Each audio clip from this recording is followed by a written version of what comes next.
Bonsoir et bienvenue sur votre podcast de philosophie, Athénée Noctua, pour philosopher un peu à l'heure bleue. Je vous propose aujourd'hui de réfléchir à un très beau sujet, l'amour. Vaste sujet. On aime tous. On aime tous nos parents, nos amis, nos amoureux, nos amoureuses. Et quand nous aimons, nous avons le sentiment d'être un super-héros. Nous avons l'impression d'entrer en aventure. Nous parlons de nos aventures amoureuses. Nous nous sentons exaltés, mais aussi plein de questions. La philosophie adore se les poser. Est-ce qu'il m'aime autant que je l'aime ? Est-ce qu'elle m'aimera toujours ? Est-ce que je suis bien aimée en retour ? Jusqu'où je pourrais aller par amour ? Et toutes ces questions tournent autour de l'idée que l'amour est une aventure. Raison pour laquelle je vous propose ce sujet. Aimer, rendez-vous en terre inconnue. Ce sujet propose la confrontation entre un verbe à l'infinitif, le verbe aimer, qui renvoie à une notion que vous connaissez fort bien, l'amour, une notion classique dans l'histoire de la philosophie, puisque dès l'Antiquité, le présocratique Empédocle aborde la question de l'amour comme étant un principe essentiel du cosmos, principe d'unification, d'articulation, alors que la haine disloque et divise. On pense aussi à Banquet de Platon, texte célèbre qui fait l'éloge d'Éros selon des points de vue très différenciés et qui a sans doute structuré notre manière de concevoir l'amour, ce texte fondateur. Et puis, rendez-vous en terre inconnue. Oui, clairement, je fais allusion à ce programme télévisuel de France Télévisions que Frédéric Lopez a développé et que vous connaissez sans doute, dont je vous rappellerai brièvement le principe pour ceux qui n'auraient pas vu cette émission, ce programme, parce qu'il incarne, ce programme, l'aventure. Comme je vous le suggérais, lorsque je suis amoureux, je me sens porté comme un grand aventurier, un super-héros, à faire des choses inouïes, à me surpasser, à me transcender et à tenter une aventure en terre inconnue. Alors ce qui m'a intéressé bien sûr dans ce titre d'émission télévisuelle, c'est la notion de rendez-vous. Parce qu'en effet, aimer, ça part d'abord d'un rendez-vous. Un date, un speed date, un rencard. Quand on arrive au rencard, on est un peu fébrile quand même.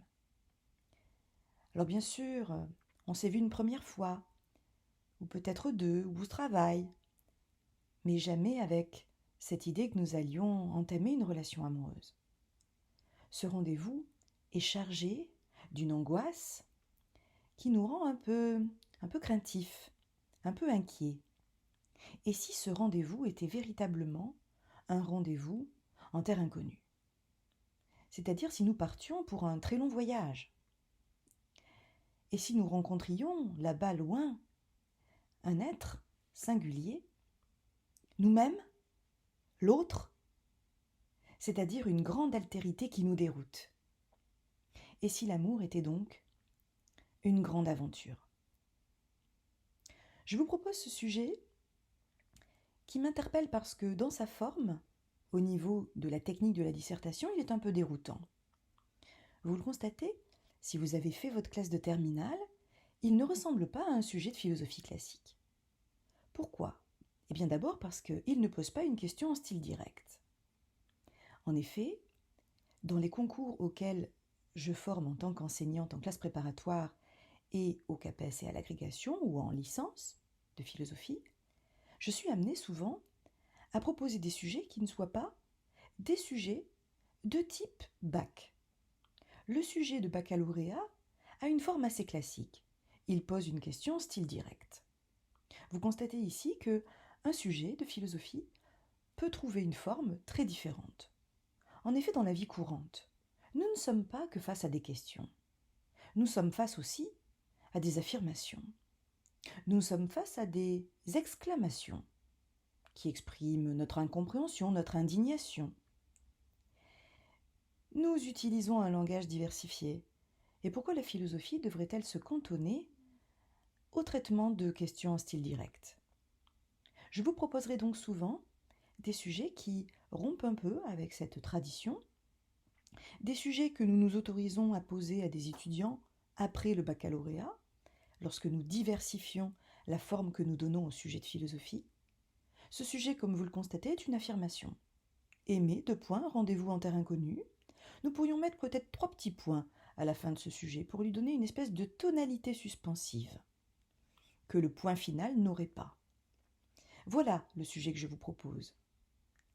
Un verbe à la voix active, assimilé puisque les 2 points qui réunissent l'expression aimer et le rendez-vous en terre inconnue suggèrent que aimer c'est un rendez-vous en terre inconnue, et nous poser la question pourquoi nous la poser cette question. Parce qu'au fond derrière cette affirmation il y a une question. Nous allons nous demander si cette affirmation qui consiste à faire de l'amour un rendez-vous en terre inconnue, c'est-à-dire de voir dans l'amour la grande aventure de notre vie, n'est pas une illusion, n'est pas une représentation. Est-ce que lorsque nous aimons, nous sommes si aventureux que nous le croyons ou que nous le représentons? Nous aimons à nous imaginer en grand aventurier de l'amour, prenant des risques inconsidérés, tentant une aventure folle. Et si notre société produisait tout l'inverse, c'est-à-dire des amours prudentes dans des terres trop connues? Voilà ce qui interpelle sur ce sujet, c'est que derrière cette affirmation qu'aimer est un rendez-vous en terre inconnue, se cache une réalité beaucoup moins enjouée, beaucoup moins aventureuse. Alors avant de commencer à réfléchir à ce beau sujet, je vous propose d'abord un petit rappel sur ce qu'est ce programme télévisuel de France Télévisions. Le principe en est simple, il s'agit de donner à une personne célèbre, bien connue du public, un rendez-vous, avec des hommes vivant dans des espaces très lointains, reculés, en tout cas hors des sentiers touristiques battus. De sortir cet individu qui, en tant que personne bien connue du public et peut-être assez argentée, a déjà voyagé pour son métier, s'il est un chanteur qui fait par exemple des tournées, dans des espaces très lointains, dans des pays nombreux, mais qui peut-être a connu un tourisme choyé, occidental, dans des hôtels internationaux, mais qui n'a pas connu ce tourisme un peu roots qui consiste à sortir des sentiers pour partir véritablement à l'aventure. Il est intéressant de voir que cette personne qui prend ce rendez-vous sait avec qui le rendez-vous est pris, en l'occurrence non pas avec un amoureux mais avec Frédéric Lopez, et ne sait pas quelle est la destination de ce voyage. Alors j'aimerais revenir, nous allons faire un peu de philosophie technique, sur ce qu'est un rendez-vous. Car lorsqu'on traite un sujet, on commence par en analyser les termes. Ce mot rendez-vous, nous l'utilisons tous les jours. Tous les jours, nous avons des rendez-vous. Mais entendons-nous encore ce que le rendez-vous ne dit pas, c'est-à-dire ce qu'il suggère en son creux, ce que ce mot renvoie en termes de signification implicite. Un rendez-vous, c'est d'abord un sujet, vous, un verbe dans un rapport d'inversion. Rendez-vous. Or, ce rapport d'inversion, vous le savez, est caractéristique de la forme impérative du verbe. Rends-toi, rendez-vous. Et à partir du moment où nous le prononçons avec cette dimension presque ordonnante ou injonctive, rendez-vous, comme le ferait par exemple un soldat qui demanderait à son ennemi de se désarmer, eh bien, le mot rendez-vous prend une autre tonalité. Un rendez-vous, c'est ce dans quoi d'abord l'on se rend, presque au sens de rendre les armes, parce que nous ne savons pas tout à fait à quel autre nous allons nous confronter. Il y a dans le rendez-vous une part d'inconnu, Il faut se rendre, il faut s'y rendre au sens local du verbe, se rendre dans un lieu, mais sans doute faut-il aussi abandonner sa garde, se retrouver un peu désarmé. Lorsqu'on analyse une notion en philosophie, eh bien, nous ne le faisons pas à la façon du langage courant. Pourquoi ? Parce que dans le langage courant, nous pourrions dire que le rendez-vous, c'est l'équivalent d'une rencontre. Nous avons quelqu'un à rencontrer. Nous avons quelqu'un à aller voir. Aller voir quelqu'un, avoir un rendez-vous ou avoir une rencontre de prévu, voilà des synonymes que nous utiliserions volontiers l'un pour l'autre. Cependant, un rendez-vous n'est pas n'importe quelle rencontre. Le mot rencontre a une extension plus vaste que le mot rendez-vous. Pourquoi ? Parce qu'un rendez-vous, c'est une rencontre prévue. Un rendez-vous, cela se fixe dans un lieu choisi, tel jour, à telle heure déterminée. Rien n'est laissé au hasard dans un rendez-vous. On sait où l'on se retrouve, à quelle heure l'on s'y retrouve. Vous constatez déjà que le rendez-vous n'est pas la rencontre fortuite, la rencontre hasardeuse. Autrement dit, ce sujet ne porte pas, ou du moins ne porte pas a priori, sur l'expérience bien connue du coup de foudre. Car le coup de foudre semble relever d'une rencontre absolument hasardeuse et imprévue. Un rendez-vous s'organise, je l'ai planifié, je l'ai mis à mon agenda, ce rendez-vous. Je vais peut-être avoir un rappel sur mon téléphone pour ne pas l'oublier, pour ne pas filer un lapin à quelqu'un. Et ce rendez-vous, je vais m'y tenir, parce que ce rendez-vous, je l'ai pris. Vous constatez d'ailleurs que prendre un rendez-vous est un acte volontaire, alors que la rencontre peut ne pas l'être.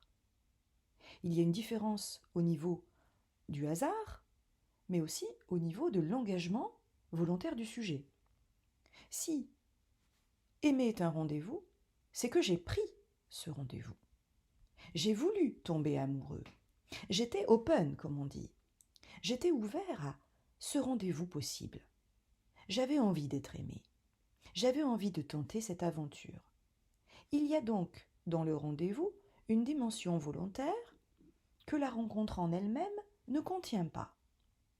Je peux rencontrer quelqu'un que je n'aime pas du tout au détour d'une rue en me disant « ben merde, je tombe sur lui, je voulais pas », alors que le rendez-vous est porté par une volonté relayée par une organisation, par une planification.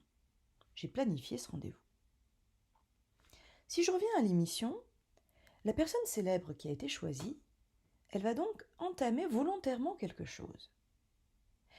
Elle accepte le jeu de cette émission, elle accepte le pari que Frédéric Lopez lui fait de partir à l'inconnu en coupant les liens familiaux que cette personne a avec son entourage, par exemple en ne prenant pas son téléphone portable avec elle, dans une période de connexion c'est difficile, donc elle veut tenter l'aventure déjà de la nouveauté de cette rencontre qui va durer quelques jours, durant laquelle elle sera déconnectée des siens, de son monde familier. Elle la veut, elle l'appelle de ses vœux. En revanche, elle va entamer un voyage déroutant. Une fois en effet que Frédéric Lopez révèle à son invité la destination du voyage, eh bien, l'individu surpris sait qu'il va être dérouté et dépaysé. Il comprend qu'il va rencontrer l'autre. Alors non pas l'autre aimé, parce qu'aucune relation amoureuse ne devrait naître de cette rencontre, mais l'autre dans sa dimension d'altérité culturelle ou linguistique, religieuse. Il va rencontrer un autre. Alors ça peut être l'autre de l'occidental, par exemple, un mode de vie qui ne correspond pas au mode de vie occidental, et le sujet sait qu'il va devoir se décentrer, c'est-à-dire changer ses habitudes de vie, modifier son rapport au monde. De ce point de vue-là, l'amour peut être un rendez-vous en terre inconnue. En effet, quand je suis amoureux, eh bien mes petites habitudes de célibataire, je vais les foutre au placard. Il y a des choses qui vont changer dans ma vie. Je découvre l'autre. Cet autre qui m'intéresse, qui m'interpelle, que j'ai envie de connaître mieux. Cela me décentre de mon ego. Tout à coup, je me retrouve altruiste. Altruiste au sens littéral de s'intéresser à un autre. Je me décentre de mon quotidien, de célibataire endurci. Je vais rencontrer une autre manière de vivre, d'autres habitudes, d'autres façons de faire. Et après tout, c'était pas la peine de partir si loin avec Frédéric Lopez, puisqu'il suffisait de rencontrer au détour d'une ruelle cet autre qui me chamboule et qui me déroute au plus haut point. Alors tout le sel de cette émission que j'aime beaucoup, vous le constatez, de Frédéric Lopez, c'est que la personnalité qui accepte de s'envoler vers les terres inconnues, elle porte un bandeau sur les yeux. Elle le porte jusqu'à l'aéroport, et elle le porte même, je crois, jusque dans l'habitacle de l'avion. Ce n'est qu'une fois installée dans l'avion qu'elle pourra connaître sa destination et enlever le bandeau sur les yeux. Vous constatez qu'au fond, cette personne accepte de s'abandonner aux caprices de Frédéric Lopez. Elle s'abandonne, confiante dans un avenir. Elle se rend au rendez-vous, elle se livre, un peu précaire sans doute, à ceux qui vont l'accueillir. Le rendez-vous est à penser de ce point de vue-là comme une sorte d'abandon de soi-même. Je me rends comme je me rends à mon ennemi, j'abandonne toute forme de résistance. Vous voyez cette autre signification un petit peu implicite du mot rendez-vous. Alors je vais rencontrer des êtres parce que il faut bien rencontrer l'autre. Je suis un être humain. Mais d'habitude, je vis avec mes familiers. Là, je sors du cadre. Aimer, c'est quitter la famille. C'est quitter le cadre de la famille, c'est-à-dire des êtres que nous connaissons très bien, peut-être un peu trop bien aussi. Alors vous savez qu'en dissertation, en général, on propose une accroche. Une accroche culturelle qui permet non pas d'introduire élégamment au sujet, là n'est pas du tout le but d'une accroche. Une accroche, c'est le moyen de mettre en scène le libellé du sujet, c'est-à-dire de l'incarner, de le contextualiser. Ce que j'appelle une contextualisation en philosophie, c'est cet art de montrer que le problème philosophique qu'on vient de vous poser n'est pas simplement un sujet abstrait, comme on a souvent tendance à le croire, un sujet de philosophe pour philosophe qui n'intéresse personne, mais que vous-même, vous avez sans doute expérimenté ce sujet dans votre chair, dans votre vie. C'est-à-dire que vous l'avez vécu dans un contexte particulier. Alors souvent, une accroche donne à voir une situation particulière où le sujet s'incarne. J'ai choisi une accroche culturelle qui est une toile que j'aime beaucoup du peintre surréaliste René Magritte, qui date cette toile de 1928 et qui s'intitule Les Amants. Les Amants, c'est une toile qui représente deux individus dont le visage est caché parce que chacun des deux visages est recouvert d'une espèce de voile. Donc les deux individus ne se voient pas. Pourtant, ils ont le visage l'un contre l'autre, car ils sont en train, ces deux amants, de se donner un baiser. Donc rien ne les empêche de s'embrasser, ni de s'aimer, pas même ce voile qui leur bande les yeux, mais pas seulement, qui leur bande aussi la bouche. Et donc ce baiser curieux de deux êtres qui ne se voient pas me semble peut-être incarner, contextualiser ce libellé de sujet aimé, rendez-vous en terre inconnue. Ce n'est pas qu'un pied de nez à ce que fait Frédéric Lopez, c'est-à-dire de mettre un bandeau sur les yeux de ses invités.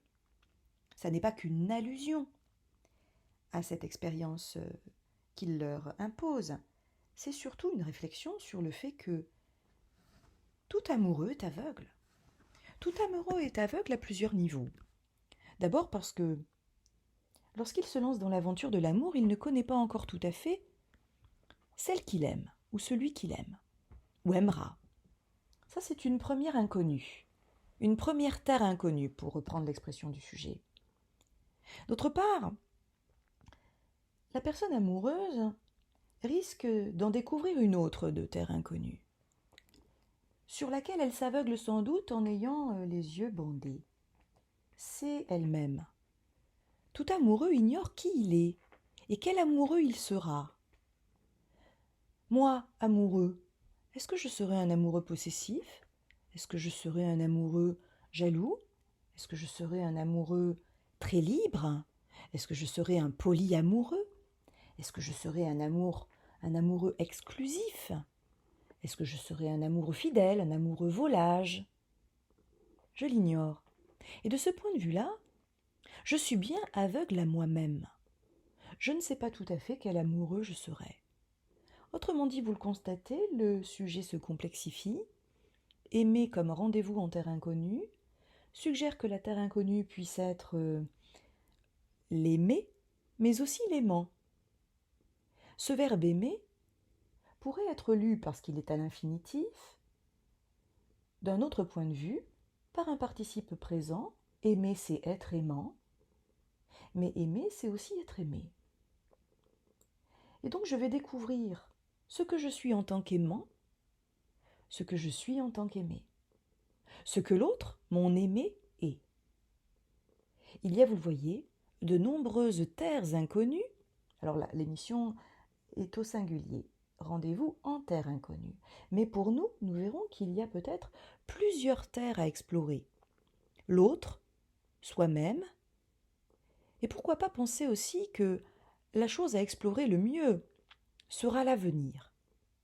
Car lorsque nous faisons couple, lorsque nous fabriquons ce couple, c'est-à-dire cette dualité qu'on appelle le couple, nous entamons une aventure à deux.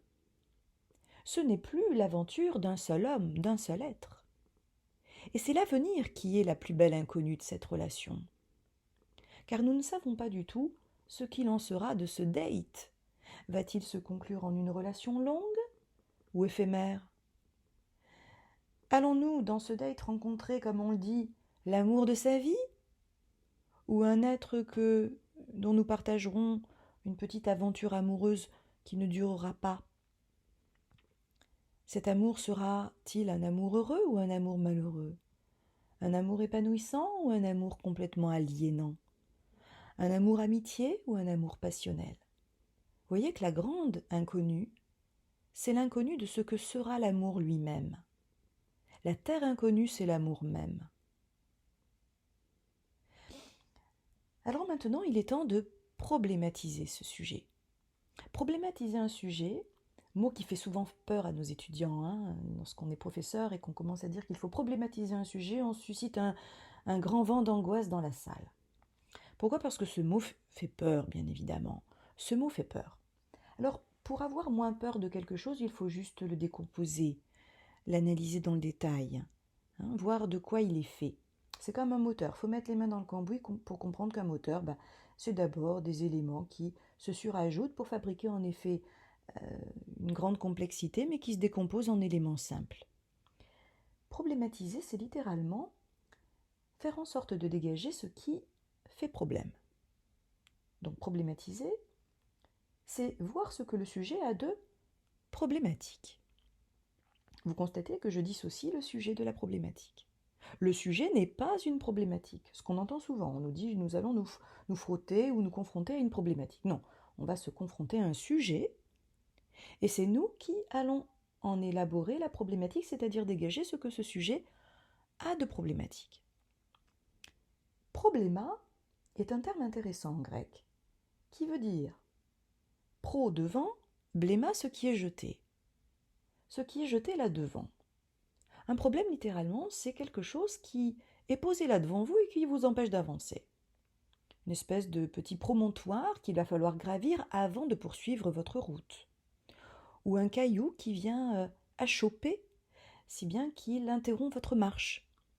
Le problème, c'est ce qui est là jeté devant.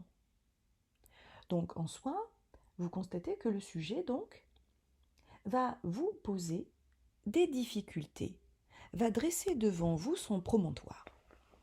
Il va falloir donc qu'on identifie ce qui, dans ce sujet, se pose là devant, fait problème. Tout à l'heure, je suggérais que, dans notre société, nous n'aimons pas beaucoup les inconnus. Nous cherchons à connaître.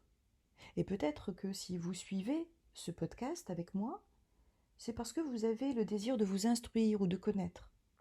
Alors j'espère ne pas trop vous décevoir en la matière. Mais pourquoi est-ce que nous voulons de la connaissance? Pourquoi l'inconnu nous fait-il si peur? Et dans notre société, qui cherche à connaître, qui cherche à tout maîtriser, à tout prévoir aussi, sommes-nous encore capables d'aimer? Sommes-nous capables encore d'aimer si aimer est un rendez-vous en terre inconnue? Et qu'il n'y a rien qui nous fasse si peur que la terre inconnue précisément. Vous voyez que le sujet pose difficulté. Il pose difficulté non pas en lui-même. Aimer rendez-vous en terre inconnue relève d'une affirmation qui pour nous a du sens puisque, en effet, comme je le suggérais, lorsque nous aimons, nous nous sentons particulièrement aventureux et héroïques.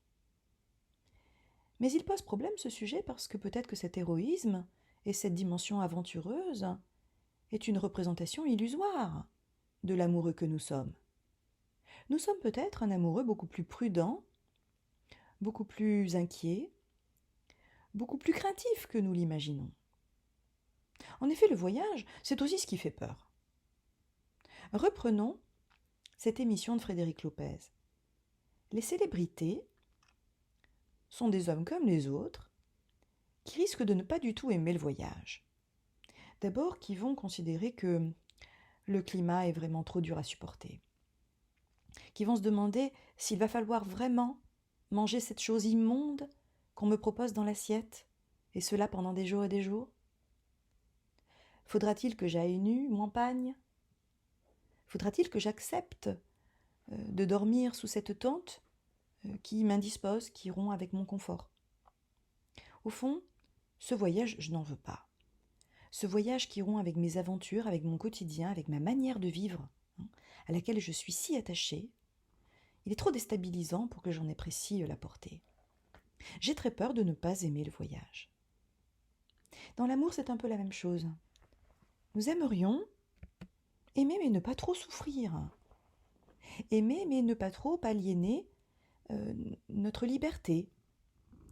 Aimer mais ne pas être trop déstabilisé par un amour qui nous ferait aller trop loin de ce à quoi nous sommes habitués.